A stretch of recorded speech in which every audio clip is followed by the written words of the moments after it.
Oliver Jeffers presents The Incredible Book-Eating Boy. Henry loved books, but not like you and I love books. No, not quite.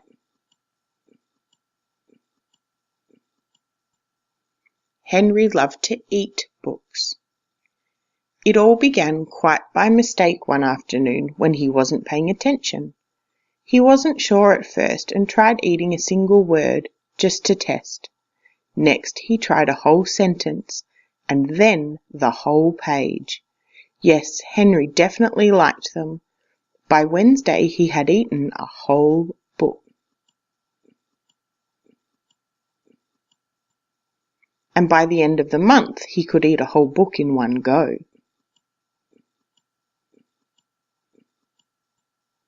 Henry loved eating all sorts of books: storybooks, dictionaries, atlases, joke books, books of facts, even maths books.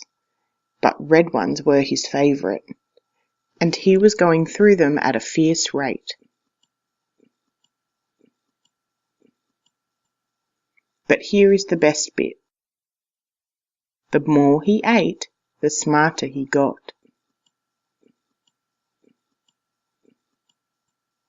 He ate a book about goldfish, and then he knew what to feed Ginger. Before long he could do his father's crosswords in the newspaper, and was even smarter than his teacher in school.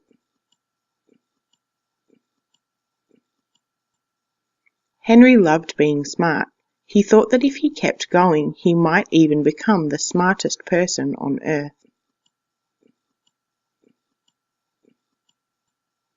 So he kept eating books, and he kept getting smarter, and smarter, and smarter.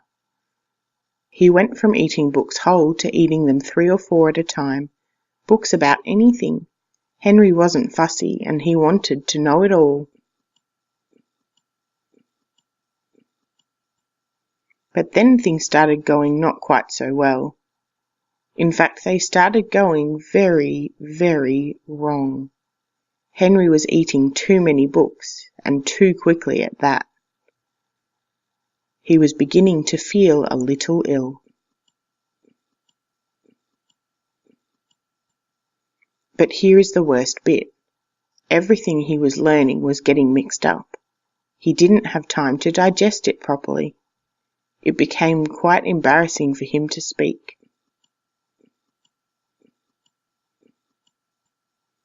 Suddenly, Henry didn't feel very smart at all.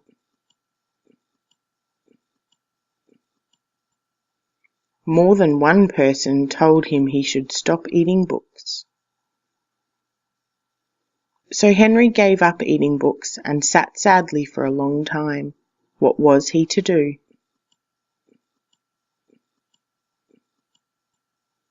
Then, after a while, and almost by accident, Henry picked up a half-eaten book from the floor, but instead of putting it in his mouth, Henry opened it up and began to read.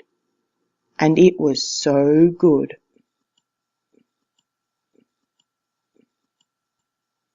Henry discovered that he loved to read, and he thought that if he read enough, he might still become the smartest person on earth.